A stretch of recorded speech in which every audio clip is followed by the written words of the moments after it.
Thank God it's Friday. Good morning ho sa inyo mga boss. Eto na ho ang BITAG Live in the morning, May 21st. Kumusta ho mga suki ho natin sa ibang dagat? Good morning ho dito ho sa Maynila para dun ho sa mga suki ho natin in the US and in Canada. Marami hong sumusubaybay ho sa atin ngayon. And dito ho sa specific na province ho, babatiin ho natin, my dear Pagadian City, maayong buntag kaninyo diha. Buenos dias, Zamboanga City. And then maayong buntag sa lahat ho na nanonood sa atin dyan sa Mindanao, the Visayan speaking provinces. Maayong buntag sa inyong tanan. Maayong maupay na umaga sa Waray. Lahat ho dito sa Manila, magandang umaga po sa inyo. Umpisa na ho natin mga boss. Kayo ba'y nag-coffee na? O alam ko naman, nag-aabang na ho kayo, no? May mga updates ho tayo. Mahalaga ho, mabigyan ho kayo ng updates kasi kami ho tuloy-tuloy at para maintindihan ho roon sa mga nasa Pagadian, hindi ho kami puro dakdak. O doon ho sa update sa Zamboanga del Sur Medical Center, manghihimasok na ho ang Department of Health at ito ho'y nakausap ho natin kahapon sa Secretary of Health Francisco Duque dito ho sa issue. Si Francisco Duque sa issue ho nitong sa Zamboanga del Sur Medical Center, si Yusek Leopoldo Vega. Siya hong inassign nitong si Secretary Duque sa problema ho dyan sa Zamboanga del Sur Medical Center. Bakit ho natin inilapit kay Secretary Duque na tumawag ho sa atin and then sabi niya, Ben, I will assign you somebody na medyo magaling sa ospital. Ang issue ho rito, yung mga pamantayan. Sinunod ba yung protocols? Sinunod ba yung regulations na ibinibigay ho, nagmumula ho sa Department of Health na sinusunod ho yan ng mga nasa provincial hospital, ganun din ho sa mga government hospital kasi ang regulation ho, iisa lang pag kayo ho'y gumamit ng pondo ng pamahalaan sa pamamagitan ho ng internal revenue allotment ho ninyo. So, liwanagin ho natin. Kaya yung serbisyong kinakailangan, partikular sa kalidad, yung inyong pakikitungo sa mga pasyente, yung respeto ninyo sa pasyente, yung pagbibigay dignidad sa mga pasyente, sino man yan, mangmang man o nakapag-aral, dukha man o mayaman, mabaho man para sa inyo or mabango. Depende na kung anong ibig nyo sabihin yan. Ang tanong, ginawa ba ng ospital yung sinasabing tamang pamantayan? Especially pag ang Zamboanga del Sur Medical Center ay naglagay ho dyan ng compassion. Yan ho'y makataot, marunong maawat, pag-unawa sa pasyente. Hindi lang ho dyan ang pagbibigay dignidad at yung sinasabi ho natin, respeto. Yung karapatan ho ng pasyente na malaman ho kung ano ang estado ng kanyang kalusugan kapag ikay sinugod ho sa ospital. So, yun lang ho aking sinasabi rito. Ngayon, sito ho sa issue ni Romel Aguilar, nakasalukuyan ho ay ginigiba ho ng PIO ng provincial, provincial capital o provincial government na naghahanap na ho sila ng kung ano-ano, kung sino mga kinakausap si Petrang Caballo or si Ewan na nagmumukha tuloy silang katawa-tawa. Kaya itong si Himang Makinagga, ha? Pamati kayo ko, ha? Pamati kayo sa ako, ha? Tigilan mo na, tigilan mong ginagawa mo. Yang ginagawa mo talagang sa pagkapersonalidad, yung sa pagkatao na mismo nang nagreklamo sa amin. Yung pagiging provincial information office mo, tuturuan kita. Hindi ganon. Huwag ka masyadong sip-sip sa gobernador mo para pasayahin mo gobernador mo. Halos na lang, halikan mong wetpacks ng gobernador mo, amuyin mong utot. Ganon ang pagtingin ko sa'yo. Bumaba tuloy, may pa-interview pa kayo. Ikaw ay naglilibot na lahat. Suriin na pagkatao nitong si Romel, kukuha ka sa mga testimonya ng mga taong papanig sa inyo. Ang problema, nakalimutan mo, Yisrael, kinig ka, mati sa ako ha. Magtrabaho ka ng tama. Huwag kayong parang sip-sip. Huwag kang higop. Huwag kang ewan. Ay, nako. Anyway, ganito lang ho aking sasabihin. Magbibigay ho ng fresh update yung ating hong mga staff sa Pagadian ngayon. Yan ho yung aming BITAG lead investigator ho na si Archie Madrid. Sila ho'y naka-assign sa Pagadian on the ground. As a matter of fact, darating ho ngayon yung aming truth verifier. Lumipad na ho kaninang umaga, patungo na ho ng Pagadian. Nasasalubungin ho ng aming BITAG investigative team. Kasama ho yung mga security escort ho namin. At at the same time, ito ho yung sinasabi ho na the truth verifier. Ito ho yung teknolohiyang gagamitin ho. Teknolohiyang gagamitin para dito sa mga nagsasabi ng totoo. Especially si Romel at ang asawa. Ngayon, hindi lang ho si Archie, bagkus kasama rin ho ito ho sa aming si Lucy Valdez. Siya ho yung senior investigator. Isa ho sa mga executive producer, si Archie nga pa, production manager, again, lead investigator, mga journalist ho to, mga bossing, para sa inyong kabatiran.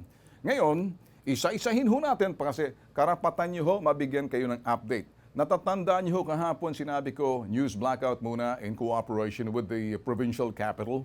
Lahat ho kami magkakaroon ng parallel investigation. Ang problema, nagtatrabaho ho sila ng ewan. Ganun ang gusto ninyo. Ay, well, papatikimin namin kayo kung anong ibig sabihin ng investigahan. Hindi daldalan, hindi sumbungan. Investigahan sa linya ng telepono. Si Archie Madrid, yung kasamahan ho natin, yan, siya ho. Matagal na ho to, season na ho to.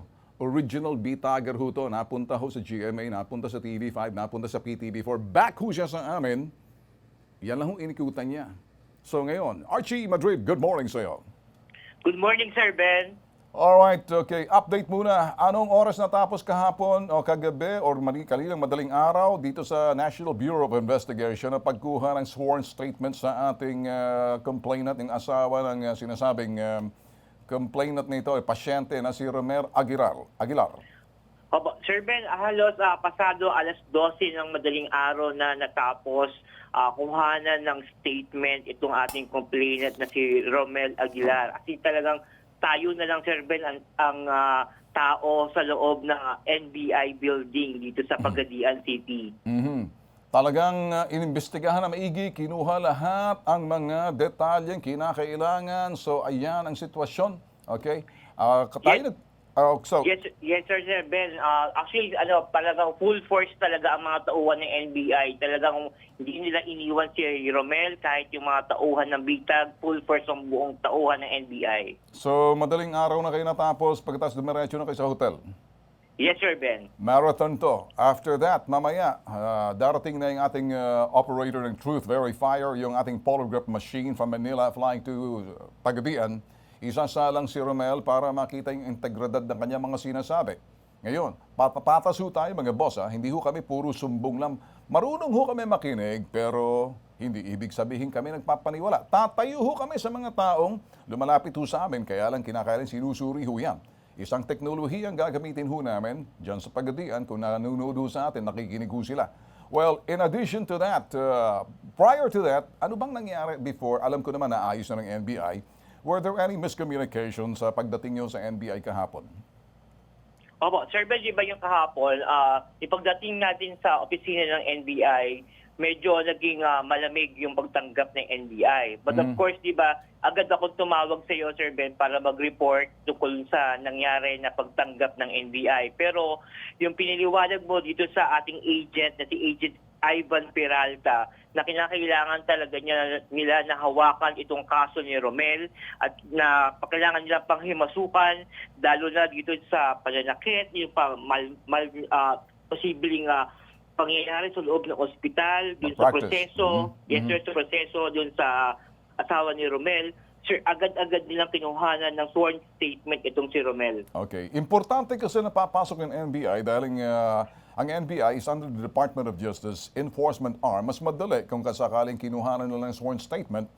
Para yung sworn statement na yan, pasok yan sa sinasabing ito sa Department of Justice, sa prosecution, o di naman kaya gagamitin basihan din niya ng Department of Health kung pag-uusapan, may nilabag ba na ito ipamantayan sa loob ng mga hospital tulad ng government hospital. Kaya ang ginawa ni Secretary Duque kahapon, naglagay siya ng isang, sabi niya, Ben, I will assign to you good USEC pagdating sa mga hospital. Kaya kahapon na-interview natin si USEC Vega, Leopoldo Vega, at medyo, kung nakikinig man ngayon si Dr. Kagampan, pamate Dr. Kagampan, open your door kasi ikaw ang subject dito. Pakinggan mo ang sinasabi. Makakatanggap ka ng sulat, makakatanggap ka ng tawag. Tigilan mo ng pagtatago at hindi makakatulong sa si Gobernador Yu, maging si Divina Yu, Congresswoman. Diyan sa lugar mo na yan, accommodation ka lang. Posible ka matanggal at posibleng ipatawag ka sa Maynila. Posibleng maimbestigahan ka rin kung ako sa iyo cooperate or else evaporate. Yan ang tawag ko dyan. Okay, Arch, okay ba? Yes, sir. Okay. Anything else? So, ang next itinerary ngayon is yung asawa ni Romel, or kinakasama si Genevieve, dadalhin ngayon, mamaya, i-interviewin dahil siya yung pasyente, siya yung dalang tao, at medyo may nakita tayong parte na pag-uusapan natin mamaya. So, siyang kukunan ngayon ng sworn statement ng NBI. Tama? Yes, Sir Ben. Bali, alas 9 ng umaga ngayon, alas 9 ng umaga, haharap ngayon sa mga tauhan ng NBI ang asawa ni Romel na si Genevieve para kuha na din ng sworn statement. Alright. Proseso lang to. Archie, ganon. Mamaya, darating yung ating operator ng polygraph machine na dyan sa Pagadian at pwede itong makita kung baga para sa amin kung anong gagawin namin at yung voluntaryong sasalang at na pumayag si Romel at ang kanyang misis, nakakausapin natin, na isalang sa polygraph test. Anong ibig sabihin sa polygraph test? Ito'y integrity test. Hindi ho pwedeng gamitin sa korte to. Pero malalaman natin kung sila'y nagsisinungaling o nagsasabi ng totoo. Kung ano yung panukat na pamantayan na gagawin ng BITAG base doon sa integridad ng taong nagsasalita, tumitistigo, kumokontra, dapat sumalang din ang polygraph test. Kaya yung mga doktor, ikaw, Kagampan, Dr. De Castro, Dr. Pastoriza, at yung isang doktor na iyan si Dr. Adrian Alcaraz na nagbakasyon daw to si Adrian Alcaraz, nagbakasyon daw to, on vacation daw to si Dr. De Castro, kaya yung baka mamaya, pag sinalang natin sa polygraph test to, baka mamaya katakot-takot, kinakailangan, may mga taong nakabantay dyan, may emergency, kasi baka himatayin, o lalo-lalo na si Dr. Pastoriza, pakita natin, na si Dr. Pastoriza, ito yung, kumbaga, habang ini-interview natin nung isang araw, atakihin daw siya sa puso. Hindi pa nga nagpa-umpisang polygraph test, atake na sa puso. Akala ko ba doktora ka? Anyway, ganito, bantayan ho natin, update lang yan, Archie, and then blow by blow, pagdating sa tanghali sa pambansang sumbungan, tatawagan ka uli namin, okay? Yes, sir. Alright, ito naman ho, tatawagan ho natin, susunod natin ngayon ang ating investigator na si Lucy. Ito naman ho, sa kanya, may nangyari ho kahapon sa ospital na kami ho'y, kumbagay, nakipag-ugnayan sa provincial legal, if at all possible, na ito na may, with due courtesy and respect, na kami ho sana i-interviewin si Dr. Kagampan. Sino si Dr. Kagampan? Siya ho yung head doctor, siya rin ho'y matuturing administrator, director sa hospital, hindi ho siya humarap. Bagkos, abay may nangyari ho kahapon. Mas maganda siguro ang magre-report sa atin ngayon, si Lucy Valdez. Lucy, magandang umaga sa iyo. Yes, sir. Good morning po, Sir Ben. Okay. Pakibigay lang ng update, anong nangyari kahapon nung kayo nasa hospital, kasama yung mga security escort ninyo, kasama rin yung PNP SWAT ng city, ganun din yung mga nasa Tabak Division. Pakikwento nga ng konti, anong tension nangyari dyan sa hospital, sa labas?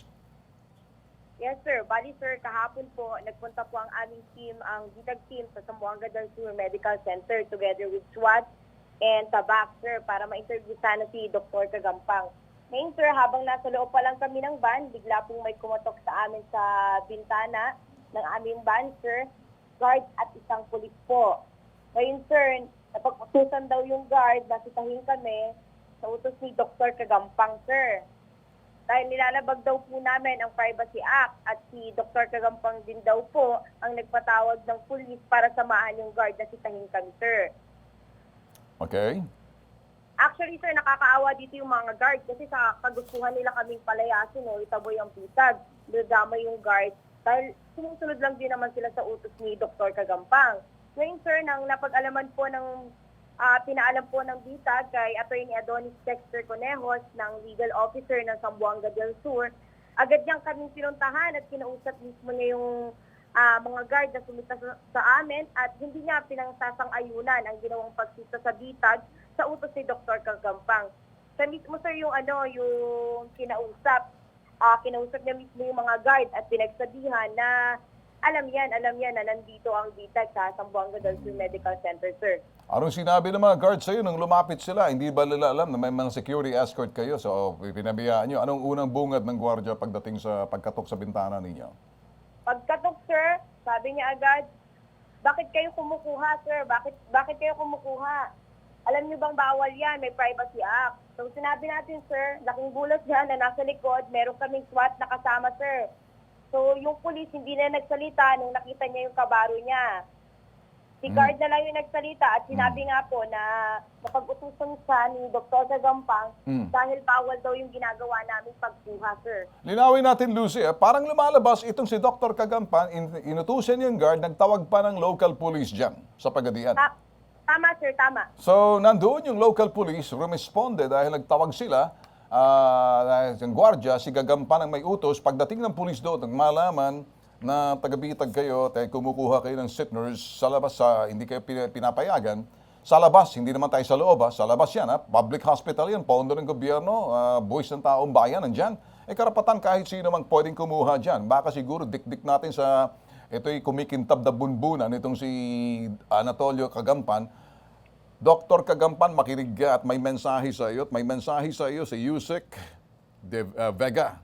Dapat idikdik mo sa kokote mo. Huwag ka masyadong sumipsip sa gobernador mo. Hindi ka mapagtatanggol yan. Pag yan ay natalo, yari ka. Magkahakot ka ngayon na kung saan ka, magmumukha kang katawa-tawa. Ngayon, magbabalanse ka, ha? Dahil critical tong sitwasyon na ginagawa mo, o may epal ka. Mas maganda siguro, punas-punasan mo yung pawis dyan sa noo mo kasi kumikintab. Ngayon, Lucy, nung bumababa yung mga escort ninyo na i-provide ng city SWAT, kasi nagkaroon ng miscommunication, sumugod yung mga pulis, pagkatapos bumaba yung mga SWAT natin na kasama ninyo at yung ibang mga taga-tabak division to secure BITAG kasi hindi ito ordinaryong coverage. So ano nangyari? Anong sinabi ng mga taga-SWAT natin na nagsisecure sa inyo?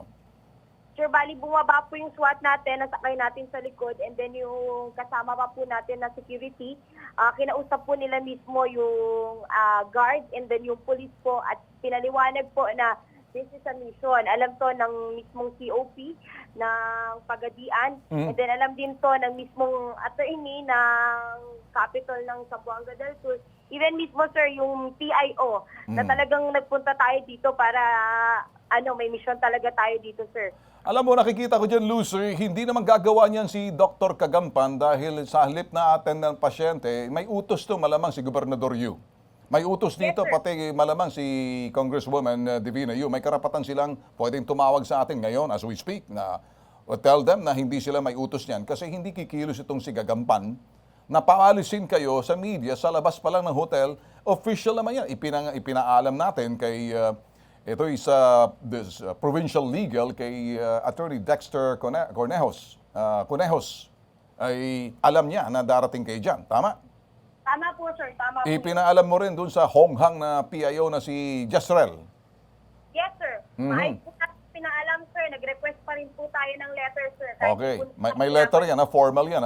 Ito atang ito mga kolokoy na to, mga kumag, kengko at kolokoy, hindi nila alam kung paano yung protocol ng mga nagko-coverage ng mga media tulad natin sa BITAG. Lahat dinadaan natin sa right protocol.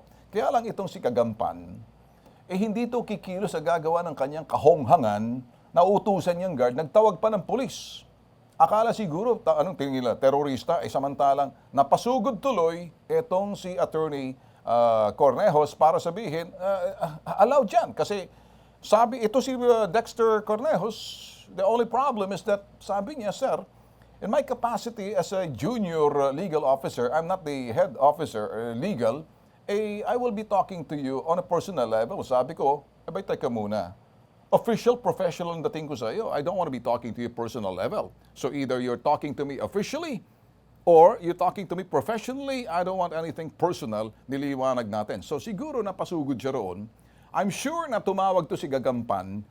Sip-sip to kay Gobernador Yu. Si Gobernador Yu makikita natin. Si Gobernador Yu, ayan ang mag-asawa. Parehong dalawa, nag-walk out yan nung sinasabing Zoom interview natin. Nakita yung bagay na hindi dapat nakita ng mga tao sa bagay. Sila nagpakita dyan na dokumento, kaya nagmumukha sila ngayon. Yan, nagmumukha sila ngayon. Ewan. Ayoko magsalita. Ayan.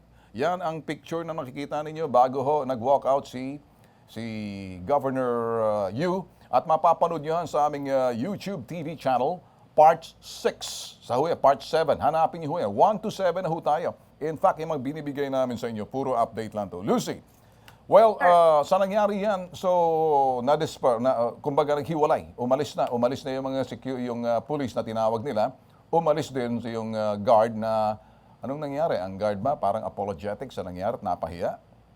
Yes, sir. Alam niya na ano, sir, parang bigla na siyang yumuko nung alis na kami, sir, and hindi niya na kami in-approach. Parang hinayaan niya na kami, sir. Pati mga guard na nagkukumpulan malapit sa area namin, sir, talagang umalis na, nilayuan na kami, sir. Kumaway ba sila sa inyo? Parang bye-bye.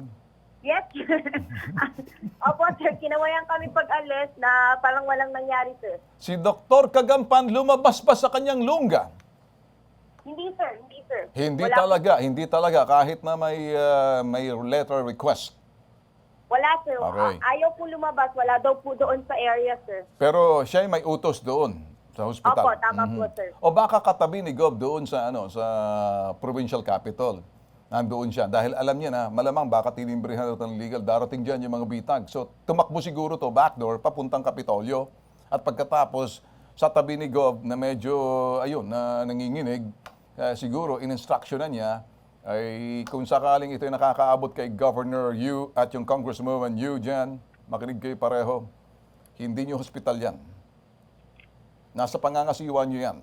Wala kayong karapatan utusan ng sino man dahil hindi nyo tauhan yung mga malamang silang naka-in-charge dyan. Kaya lang, pera ng taong bayan, public interest, the right of the people to know. Public service is public trust. Trust means respect. You gain respect.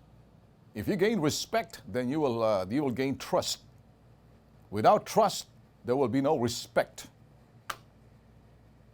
Ganun lang kasimple ang ating sasabihin. Lucy, well, sunod na update, ang gagawin namin ay bantayin nyo na lang at makipag-ugnayan ka na kay Chief of Police, si Colonel Asedil, na dumating na yung ating polygraph operator at isasalang din natin ay may karapatan tumanggi itong kahit sino. Kung tumanggi man sila, ibig sabihin natakot na sila. Itong si Corporal Nuena na kumbagay napakahalaga ng tinatago nito. Tama? Tama, sir. So, pakipag-ugnayan na lang sa Chief of Police na we need an interview para at the same time, kung papayag siya, sign a waiver that he will undergo polygraph test. Karapatan niyang tumanggi, well, kung talaga nagsasabing siyang totoo, wala kang dapat itago, wala kang dapat ikatakot. Ganun lang kasimple. Ingat kayo dyan, ha? Yes, sir. Salamat po. Keep me posted every now and then. Thank you. Yes, sir. Ayun, nakita niyo mga bossing, yan hong aming mga investigators sa on the ground. Pang-5 araw na ho nila ngayon. As a matter of fact, they will be staying there until Sunday. Kaya ang pinakikita lang ho namin sa inyo kapag trinabaho ho namin, hindi ho kami magkukulang. Kikilos ho kami kahit teritoryo niyan. Anyway, nag-invite naman ho sa amin talaga si Gobernador Victor Yu. Siya ho nagsabi, kung talagang gusto ng BITAG para malaman, mag-imbestiga, dumating ho kami dyan. Gov, sa susunod, mag-iimbite ka, siguraduhin mo, buo sa puso mo, hindi yung kabig-bibig. Iimbitahin mo kami, pupunta riyan, para mag-imbestiga. Ngayon kami nag-iimbestiga. Nasaan yung mga tao mo nagtatago? Nasaan ka? Ikaw yung unang nagpakita na walang kaamor-amor o respeto man lang doon sa mga kumatok sa tanggapan mo with due courtesy and respect and made a courtesy visit. Pagdating sa'yo, ni kausap, ni eye contact, wala. And nung sinagawa ng interview, nakita lahat yan sa tape, nag-walk out ka pa. Ano kaya mangyayari dyan? At sabi mo, bahala ka. Ano yan?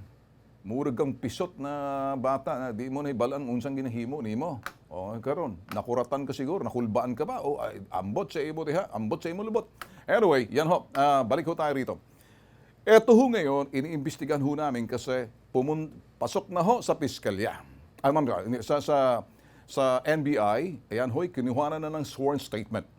Simple lang hong aming sasabihin sa inyo, kayo mga taga-pagadian, hindi na ho to kwentuhan, imbestigahan na ho to. Kinakailangan na ho namin ng mga material evidence, hindi lang ho testimonial evidence based on interviews, rather documentary evidence. So lahat ho namin ang gagamiting pamantayan ay pamantayan ho nagmumula sa Department of Health sa lahat ho ng mga ospital ng pamahalaan, gobyerno yan, provincial man, or bayan mga government hospital, government-funded hospital, kasama ang mga nasa probinsya, patulad ng provincial hospital, itong Zamboanga del Sur Medical Center. Marami hong reklamo dito. May mga nurse pa ho na tinanggal nila at gusto hong kumatok sa hotel na kung saan, alam nila, nagrereklamo ho yung mga nurse na tinanggal nila na matagal na. Marami hong pumupunta ngayon sa hotel at kumakatok at gusto magpa-interview ng mga pasyenteng nakaranas din ng kapabayaan. Ano bang issue ho rito mga boss? Simple lamang, kami ho nag-iimbestiga base doon sa complaint at nag-imbita ho sa amin si Governor Yu, hindi naman ho kami hinarap. Eto ho, ang sentro ho ngayon ng investigasyon ng BITAG at ang NBI, kung sa kami ho, dito ho sa parting to, nasa ultrasound room, nasa delivery room at nasa morgue. Bakit ho yan? Malalaman niyo ho yan mamaya kung bakit. At sasabihin ho namin sa inyo. Mas mahalaga ho, kaya nilapit na ho namin dito ho kay Secretary Francisco Duque at sinabi niya, Ben, may mas magaling dito. Ito talagang maaasahan mo to. At pagdating sa mga hospital, kung may kapabayaan or anything, protocol, procedures, and regulations, ito makakasagot sa iyo. Ito ho yung interview namin ho ni Yusek Leopoldo Vega, Dr. ho to. Pagdating ho doon sa regulator, ito ho'y regulations or regulatory, para ho silang in charge pang regulatory body pagdating sa mga hospitals. Kung may nilabag nga ba, mas magandang mapakinggan nyo ho, ano? Dr. Kagampan at Gobernador Yu at lahat ng mga doktor, kinig kayo, mga nurses. Sinasaladuhan namin kayo dyan, pero hindi naman lahat kayo dyan. Bagkus, mas maganda kung nakikinig kayo at maintindihan ninyo. Kamutihan sa pagadian ko, gapamati dito, gatanaw ng programang ini, matututo ka mo. Okay? Panoorin. Yusek, una sa lahat, kaya kami pumunta sa inyo because we would like to the due diligence of really coming to you and making sure na hindi kami lumagpas doon sa sinasabing responsibilidad namin sa media. Kami ho'y public service na nilapitan ho sa pambansang sumbungan.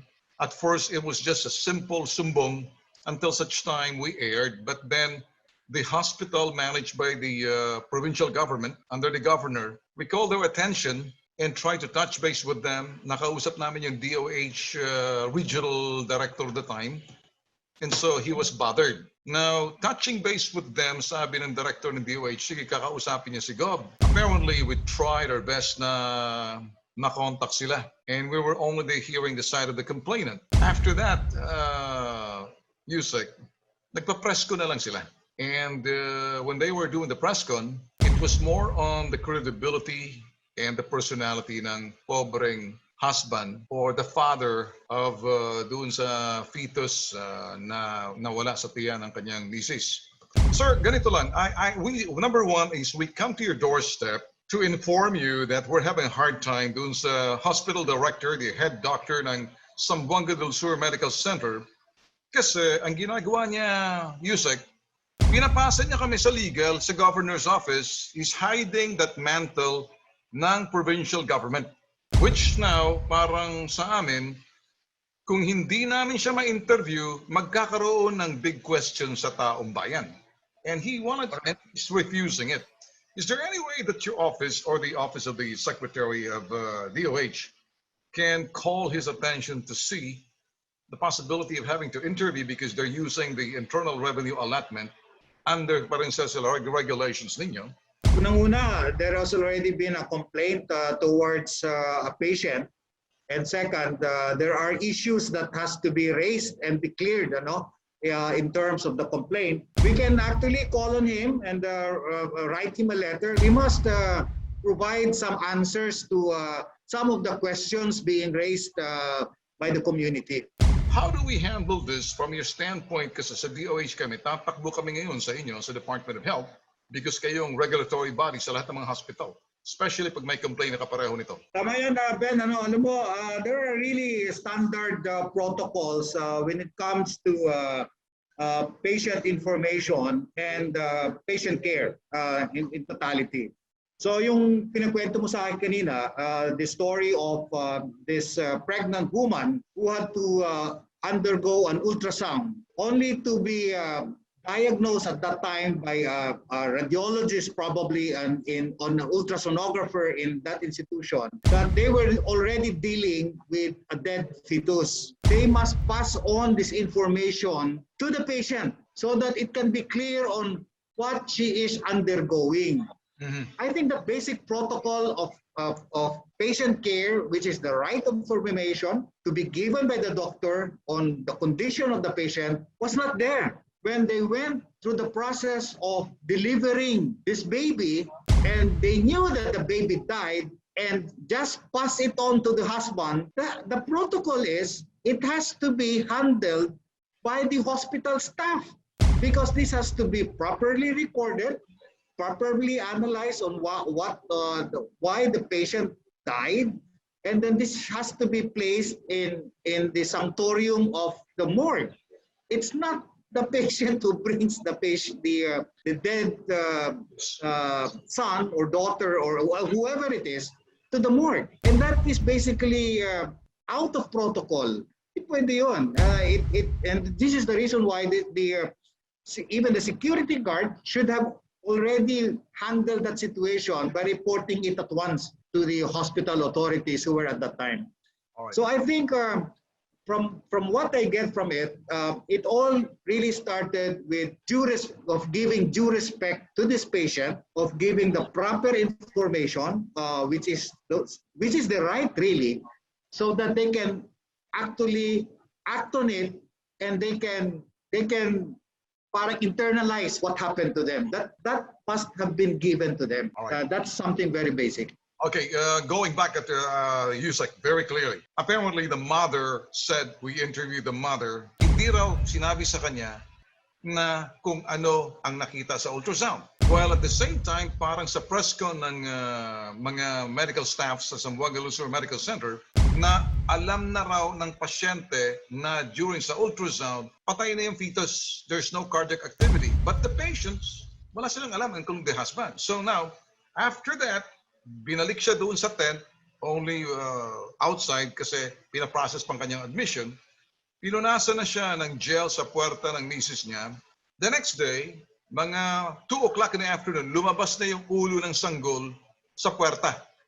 Nakita ng mister, takbo agad siya sa emergency. And 2 o'clock, 3, 4, 5, sabi ng husband and the patient, kasama nila doon sa tent, bakit ganon? Tsaka dinala sa delivery room. Pagdating sa delivery room, kinausap ko ulit yung pasyente, yung mother, kung sinabi ba sa kanya kung patay ang fetus, kung pinakita sa kanya, I'm sorry, kinalulungkot namin patay na ang sanggol mo. Wala daw talaga.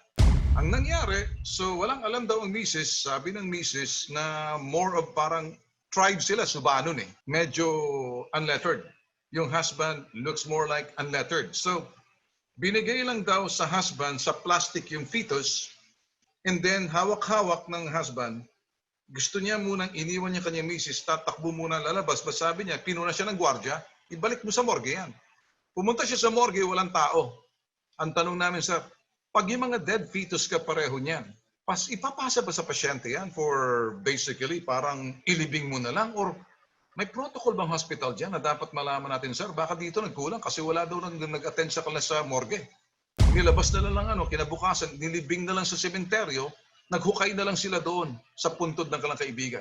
What do you think of that, sir? Doon sa parting yung patay na yung fetus, wala na, and then binigay sa pasyente, ni walang paperworks. Humihingi ng death certificate yung husband, hindi naman binibigyan kasi patay na raw daw eh. Hindi naman nagkaroon ng live birth.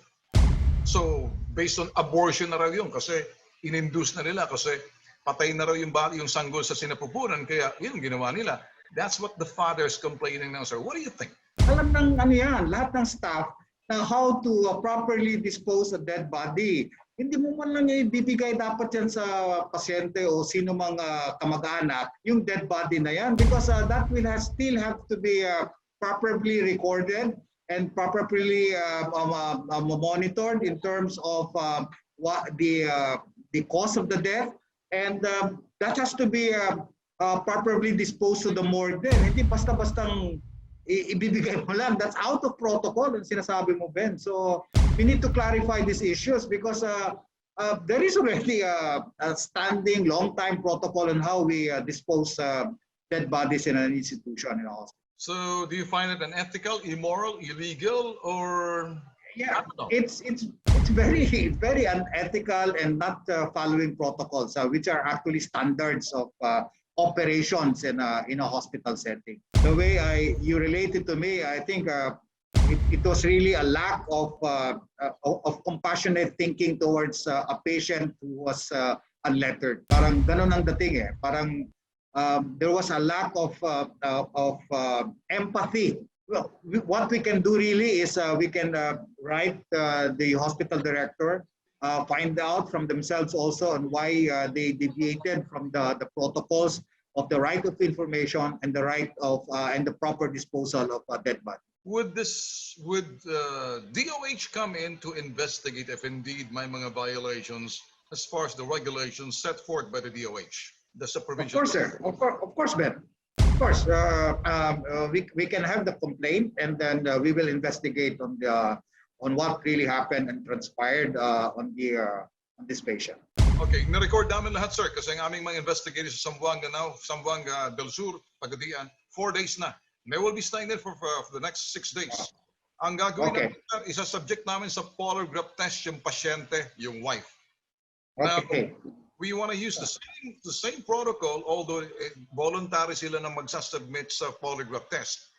Now, because they're accusing the doctor, we cannot force the doctor, the professional, to ask the question kung sino yung sa ultrasound, sa delivery, and then sa morgue. Kasi kiniklaim ng pasyente, wala talagang communication sa kanila. The right of the patients to be informed.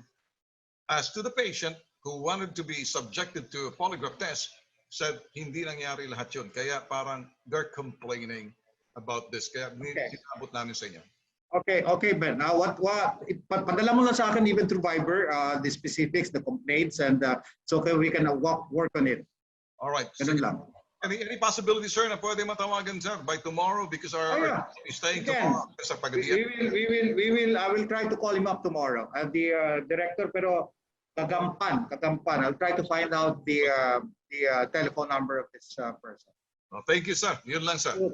Through what we can do, Ben, is work this out with our regional director kasi they're under the, of course, the overview of the regional director for 9. And then we will update him on this and find out what really happened. Okay. With that, sir, I thank you so much.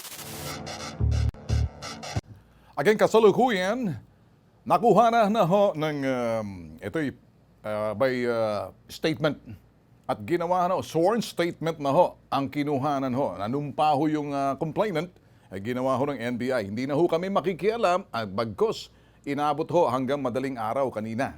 So ngayon, susunod ho yung misis. Ano hong issue rito mga boss? Kung titingnan ho natin, base doon sa aming nakikita ho, pag-iimbestigat, sinare ho namin sa dito ho kay Yusek Vega kasi siya hong inatasan mismo ni Secretary Duque nung nakausap ko sa telepono bago ako mag-live nung sa Pambansang Sumbungan kahapon. Ngayon, ito ho yung mga issue na kung saan titingnan ho kasi dito ho yung claim ng pasyente at yung pasyente yung ina mismo na isasalang namin sa polygraph test sa ultrasound room. Ni wala man lang daw communication, pinansin o kinausap yung misis kung anong nakikita sa ultrasound room habang ina-examine yung kanyang tiyan nang dinala na ho siya na palabas na ho, nasa puwerta na ho yung ulo ng bata. Nasa puwerta na ho yung ulo ng yung fetus na nakita ng mister. Kaya sinugod 3 hours after, nung 2 o'clock na ni-report, nagalit para ho si doktora, yun ho ang sinasabi. At we have yet to do that sa polygraph kung totoo. Nagalit para ho si doktora, ito'y De Castro, at sabi niya ganon, ay huwag ka mag-alala, hindi pa naman patay misis mo. Medyo hindi ho maganda pakinggan at we have yet to verify and validate that. At titingnan natin kung yun din ang lumabas sa statement na ibinigay ng pasyente sa NBI sworn statement na huyang. Ngayon, bakit boss? Sa ultrasound, pag ino-ultrasound ang isang misis, kung kayo mga buntis at ina, alam nyo na huyang. Makikita, pahigain ho kayo sa kama. Doon sa bed na yon, i-examine ho kayo. Lalagyan kayo ng gel sa tiyan, pakikitaan, kung kumusta yung tiyan mo, at makikita kung may cardiac activity kung buhay pa yung bata.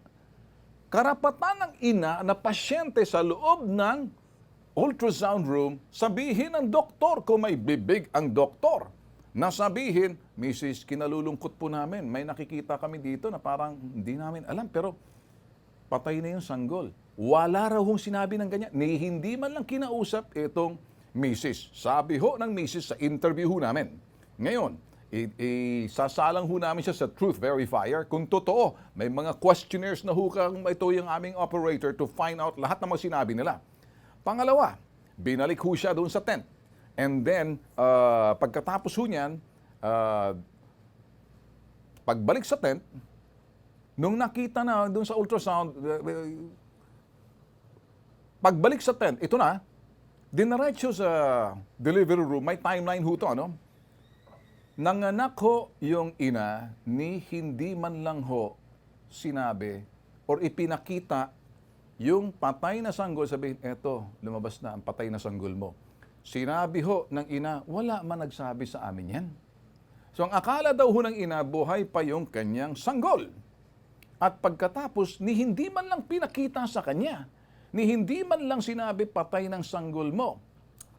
Sa labas ng delivery room, sabi ni Romel, doon lang daw inabot yung fetus na patay na fetus na sanggol doon sa ina. Nilagay sa loob ng plastic.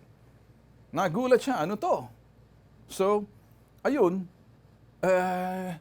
hindi niya malaman, basta sabi niya, ililibing ko na to, iliwan muna ang misis kasi ililipat sa ward. Abay, ang nangyari, lumabas ho siya ng ospital, sinita ho siya ng gwardiya sa ospital. Ano yan?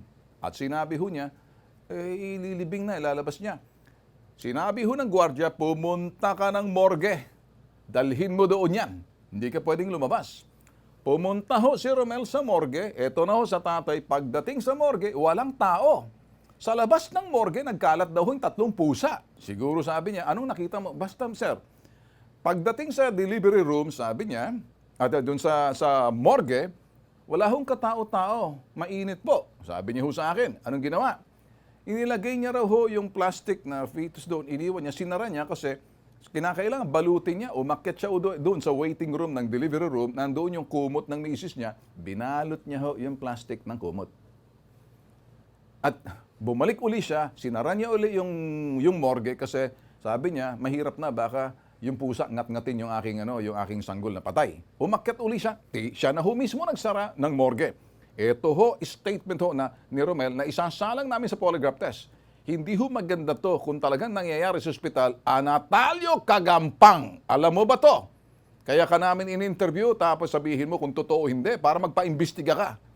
Ngayon, sa parting to, kaya umakyat uli si Romel, paglabas na ng delivery room, sabi ni Romel, patay na ang bata. Tsaka ho sila nag-iyakan kasi si Romel umiyak na ng pagdating. Pagdating daw ng misis, umiyak na ang misis. Sa lungkot. Short, wala hong nalaman. Yan. In short, pagkatapos noon, umalis na si Romel,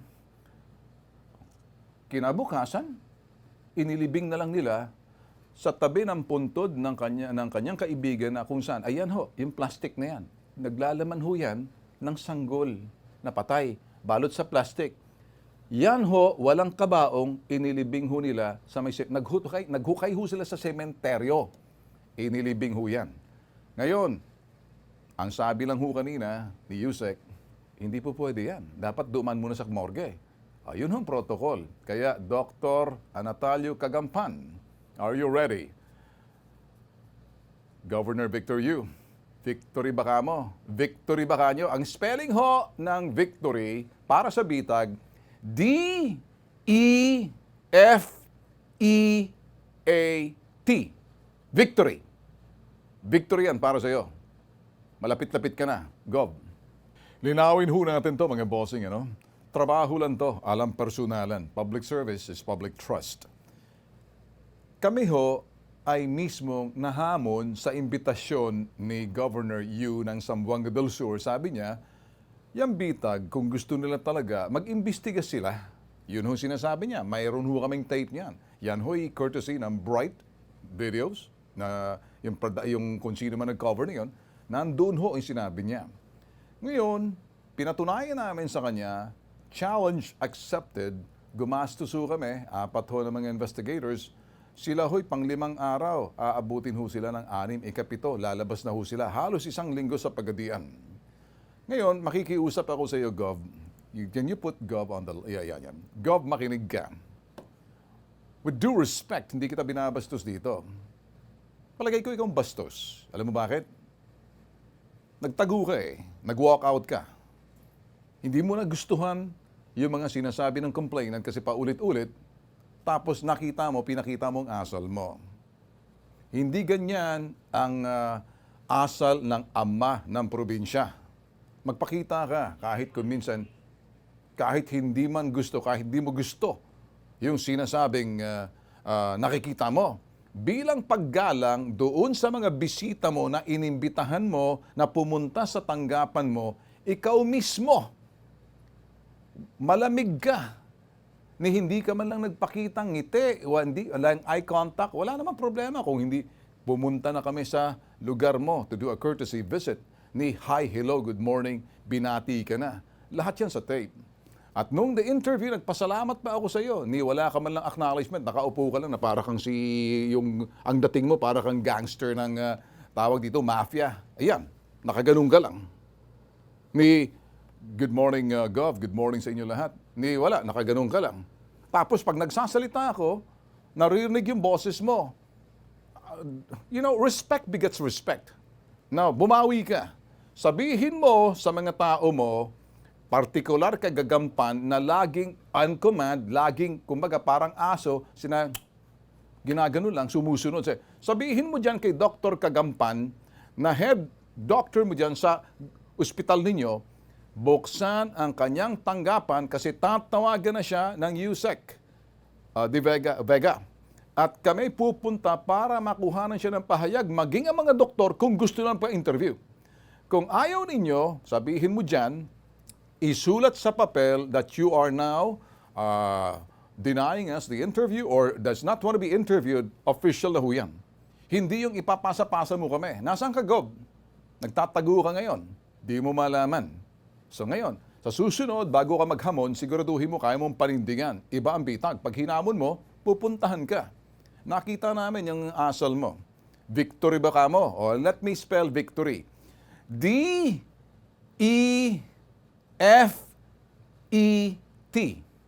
Victory. As in, defeat.